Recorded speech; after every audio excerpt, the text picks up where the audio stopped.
Welcome into another episode of Locked On Phillies, and it's arbitration offer day. This is the day that teams can settle with players who are arbitration eligible ahead of actually going to the arbitration litigation, I guess we'll call it. So we'll let you know who the Philadelphia Phillies have agreed to contracts with and who seem to be heading to arbitration and what that means for these individual players and how they view the Phillies. And also, I'm going to give you my first way too early 2024 opening day 26-man roster prediction, including some players that I think the Phillies may acquire. So we'll go through that, and I'm going to call my shot on today's episode of Locked On Phillies.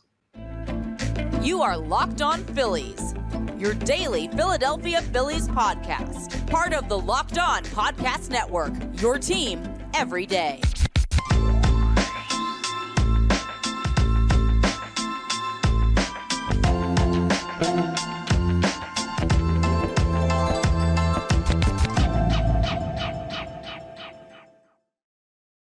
Yes, this is Locked On Phillies. I'm your host, Connor Thomas. Thank you so much for checking us out. I'm into year 3 now being your host of Locked On Phillies. So I appreciate you joining us here. Locked On Phillies is part of the Locked On Podcast Network, your team every day.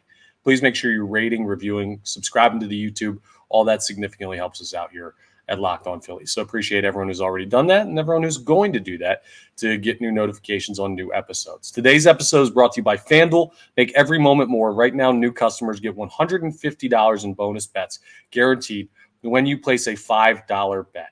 Visit FanDuel.com/lockedon to get started. Speaking of money, today is the deadline for deals to avoid arbitration. So there are arbitration eligible players. Every team in Major League Baseball has them. And if a deal has not been reached by 1 o'clock today, and as I'm recording this, it's 2:40 p.m., so we're kind of past that deadline already, then what that means is you'll be heading to arbitration.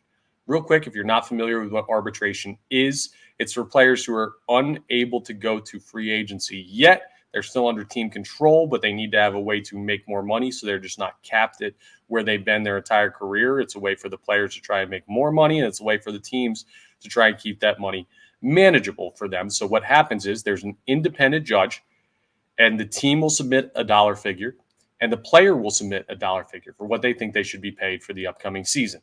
And the independent judge or arbiter will tell you, based on the cases presented by both the player and the team, what that player deserves to get paid. So they'll come to an agreement, some type of agreement. Not really an agreement because they can't really refute it once the arbiter comes down with the number that they feel is responsible, but it's an independent contractor, basically not affiliated with the team or player. So basically, it's an argument between the team and the player on how much they're worth. More on that in a little bit. But to tell you what's happened so far today, the Philadelphia Phillies have a couple of arbitration eligible players. So with what's going on, Jeff Hoffman, Ranger Suarez, Gregory Soto, Edmundo Sosa, and Alec Bohm are the 5 arbitration-eligible players that could have received the contract by 1 o'clock Eastern Standard Time today. The Philadelphia Phillies came to terms with 2 of those players. So Ranger Suarez agreed to a $5.05 million salary for 2024, avoided arbitration. So Ranger Suarez locked down for his dollar amount for the 2024 season. Jeff Hoffman, the stellar reliever that came out of nowhere, also agreed to a contract to avoid arbitration. His is $2.2 million. So that's an extra $7.25 million, $7.25 million that are going to be on the books for 2024 to pay for Ranger Suarez and Jeff Hoffman. So Suarez taken care of, Hoffman taken care of. And what that means is Gregory Soto, Edmundo Sosa, and Alec Bohm seem to be headed to arbitration. Now, the deadline, I believe, for the final figures for arbitration is tonight at 8 o'clock. So the team and the player will have to submit their dollar amount for what they believe the salary should be from each of their perspectives ahead of tonight. So you don't have to worry about Ranger Suarez. You don't have to worry about Jeff Hoffman. I think both of those are in really good spots as far as dollar amount. Ooh, and we actually have some breaking news courtesy of Scott Lauber. There are 2 more arbitration avoiding agreements for the Philadelphia Phillies. Edmundo Sosa has agreed to an arbitration avoiding contract of $1.7 million. And that also has the Jeff Hoffman one. So Edmundo Sosa is good as well. So you have 2.2 to Jeff Hoffman, 1.7 to Edmundo Sosa. That's the only news that was broken there. And then you have the 5.05 to Ranger Suarez. So 2 guys that still need to, at least reportedly, come to deals. And that would be Gregory Soto and Alec Bohm. And if those guys head to arbitration, I already kind of explained to you what that means. But here's the thing, right? And this I worry more about with Alec Bohm than Gregory Soto. Gregory Soto is a guy that was traded for. He's under team control for a while. Alec Bohm is a player who came up through the system, who's the everyday starter at third base for the Philadelphia Phillies. And this is what I worry about, right? Arbitration is basically going to require the player to make a case for why he should be paid more. No problem. Super easy, right? I could tell you why I deserve to be paid more. You could tell your boss why you deserve to be paid more. That's not a hard argument to make. And that's something very typical of employees in any line of work. But on the other hand, could you imagine if your boss walked into a meeting where you asked for a raise and had a PowerPoint presentation that was like, this is what you did wrong, this is what you did wrong, this is why you shouldn't get paid more, this is why you shouldn't get paid more.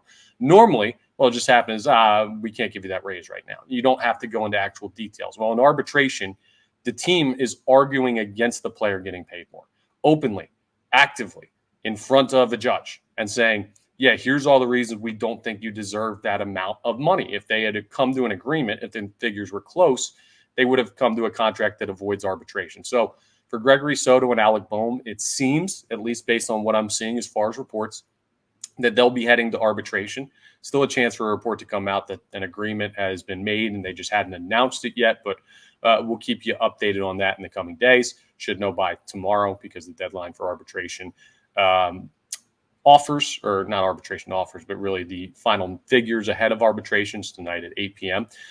So we'll have that updated for you. But what arbitration can mean for a player is it can mean feeling disenfranchised by the organization that they're a part of.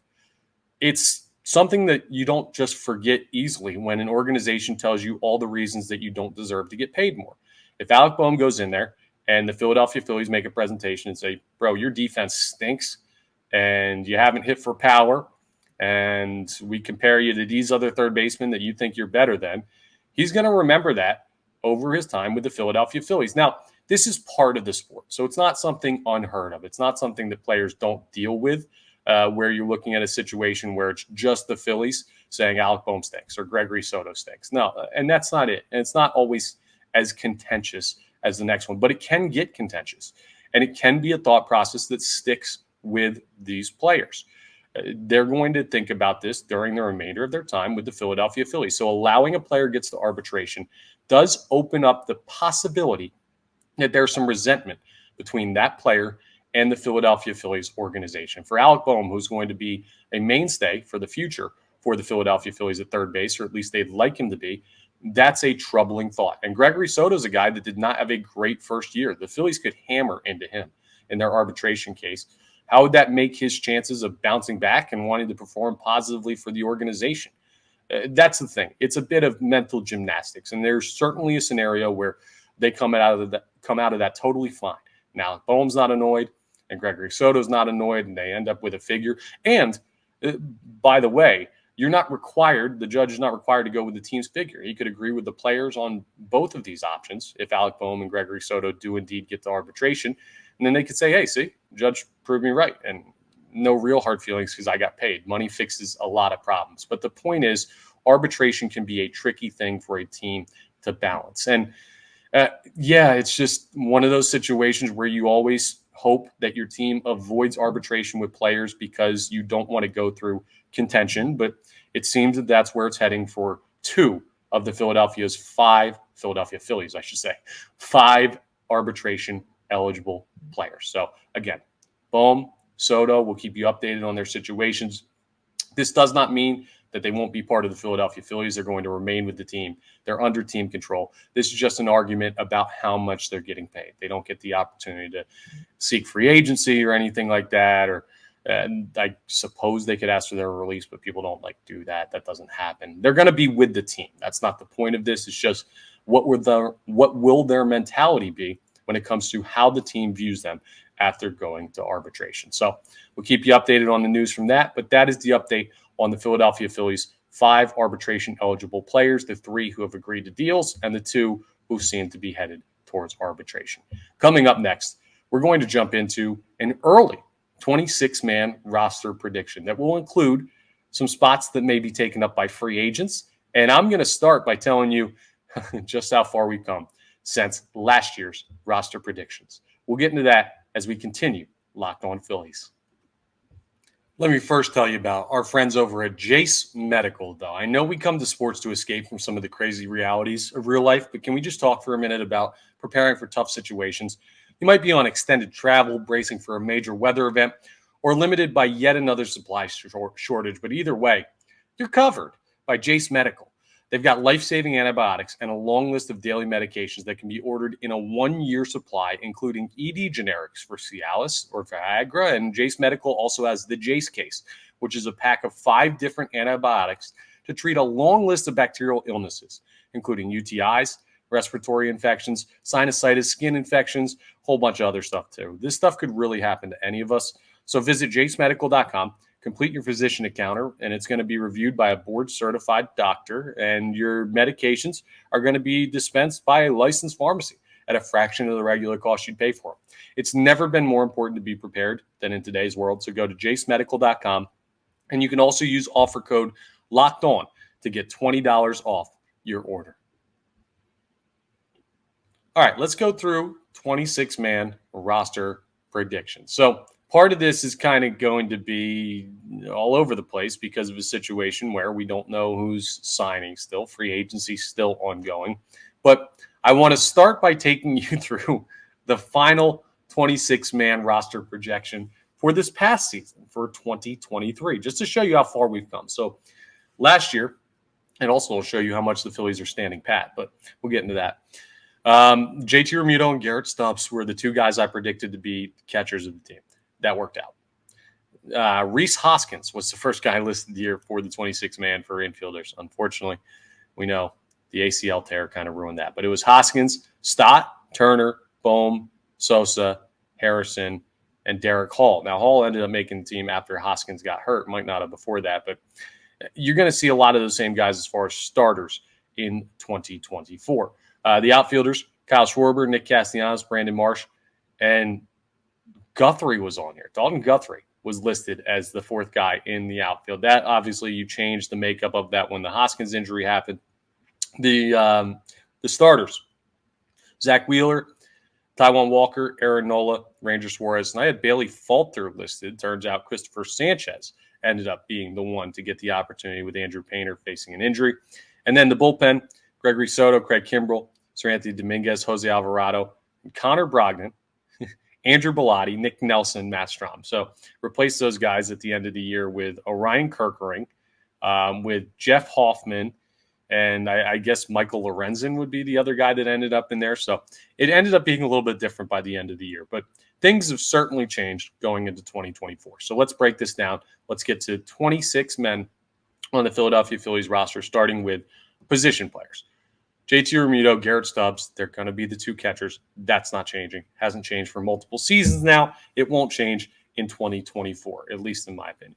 Now, we're going to have to make a replacement here on the offensive or on the infield side of the equation. Bryce Harper in there for Rhys Hoskins. Hoskins probably not going to come back to the team. Hasn't been officially signed yet, I don't believe, but the Phillies have Bryce Harper playing first base. So Harper at first, Stott at second, Turner at short, Alec Bohm at third. Edmundo Sosa is going to be on the major league team again. So that's 1, 2, 3, 4, 5 infielders. Who else will be there as far as infielders? That could be really all you're looking at. And you could be looking at a much larger contingent of outfielders on the opening day roster. Who are the other guys that could potentially be infielders for this team? I don't really know that they have any. I think that's who they're going to roll with, and then they're just going to have a versatile player. More on that later. Or I guess we could say more on that now. I'm going to put impending free agent down here in the infield category because there are going to be a lot of outfielders. I think, again, the free agent love of my life, Kike Hernandez, can play infield. I think he'd be such a perfect fit for this team. He'd fit into both the infield and outfield categories. So we're just going to put a free agent down there. So that brings us to 2, 4, 6, 8 players. And we know that pitchers-wise, you're going to be looking at 5 starters and then 2, 4, 6, 8 bullpen arms, probably. So 13 guys there. So if I do the math, we're going to need 13 position players. So right now, again, we're up to 8 players before we hit the outfielders. So that would mean 5 outfielders to make up 13. Kyle Schwarber is going to be there. Nick Castellanos is going to be there. Brandon Marsh is going to be there. Johan Rojas, I believe, is going to end up making the team. I know he's struggled offensively. I think he's going to be on the roster just at this point in time. And then you've got a bit of a question. Is Christian Pache on the team, or is Jake Cave on the team? Or do they make a move for somebody who has more options? Now, that could be possible, and I did a bit of an episode on the optionality and the minor league options that do exist and don't exist with a lot of players on the Phillies roster. But if I had to guess, if it is a guy still on the roster, Jake Cave is probably going to be the guy that gets that spot. Christian Pache is going to be a guy that I don't know where he ends up. He could be granted his release, and you could be looking at a situation where he continues a floundering career after being a top prospect in the Braves organization. So the outfielders, this is what I think the Phillies are going to do. Not what I think they should do, what I think they're going to do. Schwarber, Castellanos, Marsh, Johan Rojas, Jake Cave. And my hope is that they'll upgrade over Jake Cave. And maybe if they get Kike Hernandez, then they'll keep Pache and just have more upside in the outfield. But until that player is signed, I'm going to go with Jake Cave. And then there's just going to be one more impending free agent when it comes to position players. Coming up in the final segment, we're going to flip over to the pitchers. I'm going to tell you who I think makes the roster and how many free agents the Phillies are going to need to sign or call-ups they need to have from guys that didn't finish the season with the major league team in order to fill out the roster from that perspective. So we'll discuss that coming up as we wrap up today's episode of Locked On Phillies. And let's talk about FanDuel Sportsbook. FanDuel's absolutely awesome. Love our friends over at FanDuel, and they've got a great deal going on for you. They're the title sponsor of today's episode, and the NFL regular season is wrapped up. But the playoffs are still going on, and there's still time to get in on the action. With FanDuel, America's number one sportsbook. Right now, new customers get $150 in bonus bets, guaranteed. You don't have to win. Nope, guaranteed when you place a $5 bet. That's $150 in bonus bets, win or lose. The app's super easy to use. You can bet live same-game parlays. You can find bets in the Explore tab that you might not have found with other apps. You can make a parlay in the Parlay Hub, or you can look for popular ones made by other users. You can also bet your regular stuff, money lines, over-unders, future bets. There's so much you can bet on FanDuel. It's an awesome deal. It's an awesome app. So visit FanDuel.com/lockedon and make your first bet a layup. FanDuel, official partner of the NFL. All right, let's go through the pitchers that are going to be on the roster in 2024. Now, it seems like the Philadelphia Phillies are very interested in starting pitching depth. And I think that's because right now, as things stand, now I don't know how likely it is that they do add another guy, but it looks like the rotation is going to be in no particular order. And it's just the order I had last year, so we'll keep it relatively the same. Wheeler, Walker, Suarez, Nola, who we've re-signed this offseason. And then I'm going to put Christopher Sanchez down here for the time being. I think more likely than not, that is your rotation going into the regular season. But there is a possibility that there is a move made. Now, when I did the free agent conversation yesterday, it's still available. I named some guys like Blake Snell or Jordan Montgomery. People were like, the Phillies are not going to spend that amount of money on those players. I understand, which is why I said I don't think it's likely that they end up getting one of those guys. I'm talking about guys that would be good fits if they were going to be as aggressive as they proved they were with the Yoshinobu Yamamoto courting. Now, those players are not Yoshinobu Yamamoto. Not age, not potential. Like they're not. Blake Snell, I know, is the defending Cy Young, but he's old compared to Yamamoto. So anyway, basically, I think the rotation, more likely than not, is the same as the way it ended the season last year. Now you get to an interesting spot in the bullpen because Craig Kimbrell is gone. Connor Brogdon never really quite cut it. Andrew Bellotti, maybe he'll get a chance. Excuse me, still fighting over that cold. But Andrew Bellotti not a part last year. Nick Nelson not a part last year. So the four guys from last year's predictions that remain. Gregory Soto is going to be on the roster. Seranthony Dominguez is going to be on the roster. Jose Alvarado is going to be on the roster. Matt Strahm is going to be on the roster. We know we talked about Jeff Hoffman earlier, so we'll put Hoff Daddy down here as the 5th spot. So you now have 5 guys. I do think that it would be silly to not have a Ryan Kerkering on the roster to get him more experience. So I'm going to put him down here as well. So that's 2, 4, 6 guys in the Major League bullpen. If they do sign somebody to be a starting pitcher, I find it hard to believe that Christopher Sanchez is going to be utilized at Lehigh Valley rather than using him as a swingman and putting him in the bullpen. So if another starter is signed, I think Sanchez will move to the bullpen, and then you'll just need one other bullpen arm. But as it stands right now, Gregory Soto, Seranthony Dominguez, Jose Alvarado, Matt Strahm, Jeff Hoffman, and Ryan Kerkering, I think, are all going to be on the roster, which leaves 24 men and 2 spots left. Naturally, I think you're going to have to make 2 bullpen additions. Now, are those call-ups or are those signings?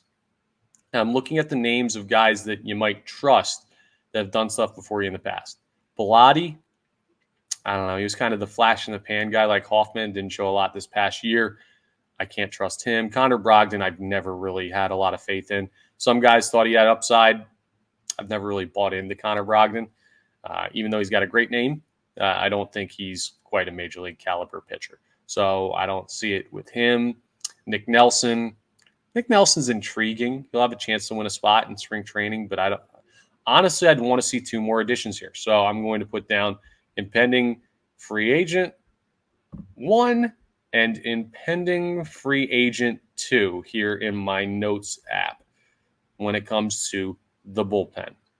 So there you have it. Let me read that to you back again. My first 26-man roster prediction. This is way early. We'll update this as guys get signed and stuff, but we'll see how close I am to calling it.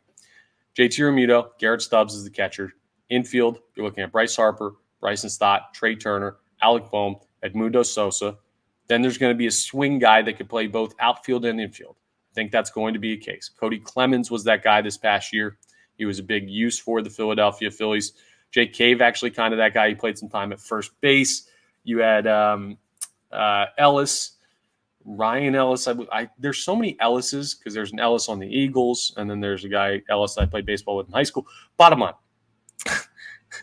Ellis, who played first base a little bit for the Phillies, whose name is escaping me right now. He didn't do a lot for the Phils, but he was kind of one of those guys that played first, could play a little bit outfield, but never really made an impact. You're going to have another swing guy on the roster this year. I don't think it's Clemens. I think it's a signing.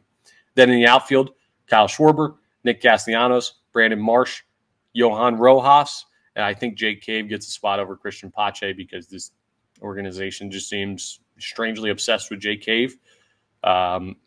If there's an outfielder that's okay that you sign in free agency, well, then it could be Pache for the upside. Then when you move to the pitchers, Wheeler, Walker, Suarez, Aaron Nola re-signing, Christopher Sanchez. I think it's more likely than not, again, they don't add another starting pitcher. And then the bullpen will be Gregory Soto, Seranthony Dominguez, Jose Alvarado, Matt Strahm, Jeff Hoffman, Ryan Kerkering, and 2 impending free agency acquisitions, hopefully one of which has significant closing experience, because I don't know if I trust any of those guys besides Jose Alvarado. I don't think they'll use him that way to be the closer in 2024. So there you have it, some predictions as we draw ever closer to spring training. I think we're like 31 or 32 days away. We're coming up on the month mark of how far away we are from pitchers and catchers reporting to Clearwater, Florida. So that's a great thing.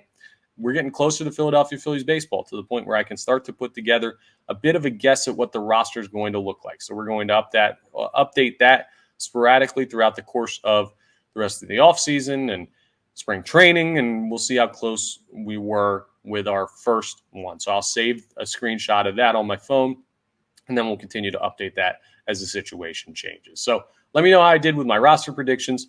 Let me know what you think about arbitration in the comments. If you think that Alec Boehm or Gregory Soto are going to be in a situation where it affects their mentality towards the Philadelphia Phillies. And please continue to keep checking in on us here on Locked On Phillies. Make sure, again, you're rating, reviewing, subscribing to the YouTube, all that good stuff, 5 stars wherever you consume your podcast at. I appreciate all of that. If you could do that, that really helps me out. We're part of the Locked On Podcast Network, your team every day. And I will talk to you next time on the next episode of Locked On Phillies.